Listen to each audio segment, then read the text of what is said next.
This year, COVID-19 has forced us to change how we do virtually everything. And marking how we remember those who gave their lives in conflict for us is no exception. As a community, many of our families have relatives who fought valiantly in order that we can live freely as we do today. To not mark their sacrifice on Remembrance Day would be a travesty. The last thing we wanted was a potentially non-social distance gathering. And to encourage villagers, and especially the vulnerable, to turn out would be wrong. We have therefore decided to make this short film in the hope that it goes some way to show our respect and thanks. We have laid our usual community wreaths at the memorial, and those that also wish to do so may do the same at any time over the Remembrance weekend. But please do not gather at the War Memorial on Sunday, but instead join us for our special live stream service on social media and take part together in a 2-minute silence. We are the dead. Short days ago we lived, felt dawn, saw sunset glow, loved and we're loved, and now we lie in Flanders fields. We wear poppies for remembering the people who died in the war, and we lay the poppies down on the memorial. Remembrance Day is a day to remember all the people who died in the world wars. So we wear these poppies to remember them. I painted this poppy for Remembrance Day to remember all of those people who died. Welcome to our Remembrance Day service here in Shenley, where we remember those who have fallen in the First and the Second World Wars and all those up to the present day. We also remember in particular 2020, a year where COVID-19 has affected so many people's lives. So may we today remember those who have fallen. For me, Remembrance in Shenley is a wonderful occasion where I personally mark this with my friends and neighbours of the wider community. At St Martin's we have a service, and after the service, along with the military and uniform organisations leading the way, we walk down the street, the main street of Shenley, and gather with the wider community. We look at each other and we mark it by remembering the names, by praying and being still. Being still for those 2 minutes is just incredible. On this Remembrance Sunday, let us just be still in an attitude of thought and prayer.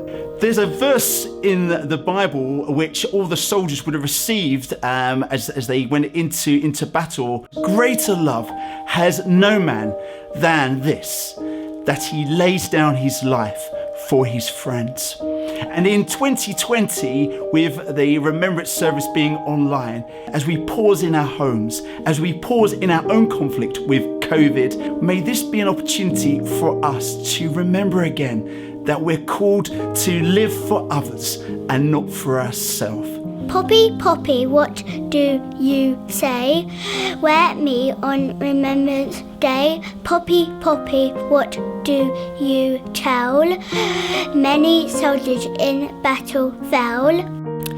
There are 37 names on the village war memorial, and they were mostly from the poorer classes, employed on the farms and estates around Shenley. By December 1915, 45 men from the village, 60 from the parish as a whole, had volunteered for service in World War I. From the beginning, Shenley inhabitants must have been very aware that there was a war going on. The Royal Engineer Companies of the 47th Territorial Division came to the area at the outbreak of the First World War, and from early 1916, the aerodrome was being established at Shenleybury. Men of the Royal Flying Corps were billeted in the village, and villagers must have witnessed many of the crashes reported throughout 1917 and 1918. 2 pilots are buried at St Botolph's. You will see on the Shenley War Memorial, which was unveiled in 1920, many sets of brothers: William and Herbert Smith, James and Thomas Plum, Bertie and Herbert Lech, Horace and Reggie Doughty, Carl and John Holtzmeyer, Walter and Norman Hill. Many families lost all of their sons, and these men were young Shenley villagers. Walter Hill, a teacher at Shenley School. Norman, an assistant baker, giving up their lives at 24 and 20. Ernest Fitt was a gardener at Porter's Park. Geoffrey Tidy, the youngest son of Shenley's main grocer. Alfred Lancaster, the son of Shenley Police Constable. And from the Second World War, there was Gerald Bullock, who was my mother's cousin. He was the eldest of 3 sons. His father was a local police officer. All these men inscribed on our memorial, real people, real Shenley villagers who gave up so much, and we honour and remember them today.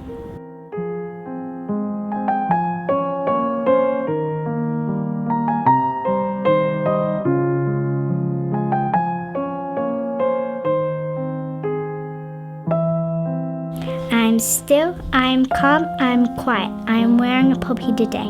I'm thinking of all the fighting and the peace that we have today. The message remains the same.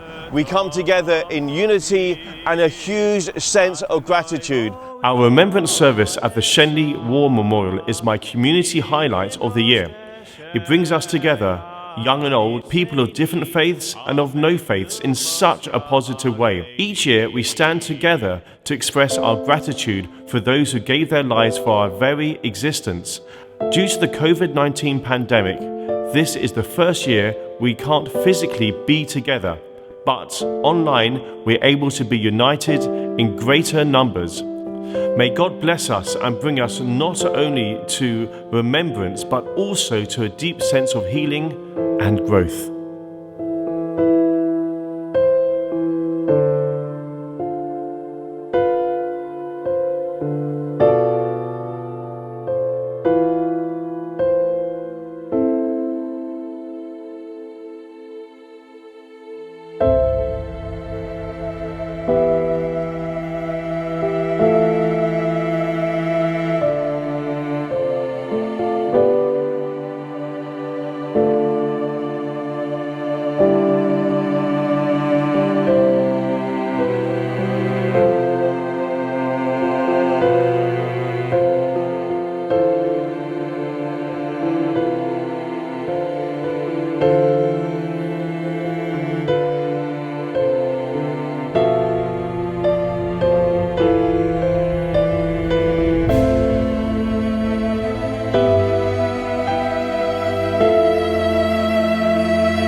They shall not grow old as we that are left grow old.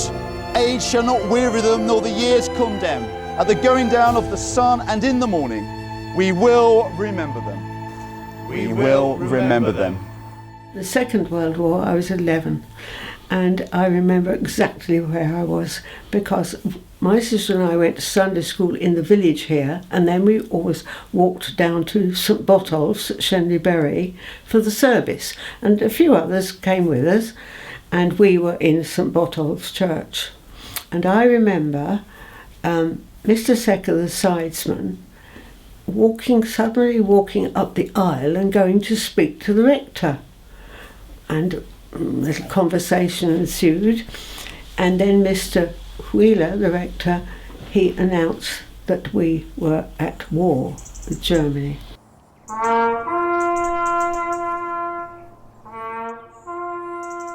That put fear in. I can remember it now, how dry my mouth was walking up what is now Porter's Park Drive, and we walked round and came down to the home. I think a lot of people did not have any idea of what was going to happen, whether the Germans were poised and coming. And when you're a child, you have no idea, really. But I do remember that vividly. There was a great trust in God, or a calling upon God in wars. And I think it's important that the younger generation should know about this. It's trying to get into the heads that we've got to do something different, be different. Killing each other is not the answer, is it? When you go home, tell them of us and say that for your tomorrow, we gave our today. We can only hope that next year we will all be back together at the village memorial to pay our respects and remember those that gave up so much. As Benjamin Disraeli said, the legacy of heroes is the memory of a great name and the inheritance of a great example. Poppy, Poppy, what should we know? That peace on earth should grow, grow, grow.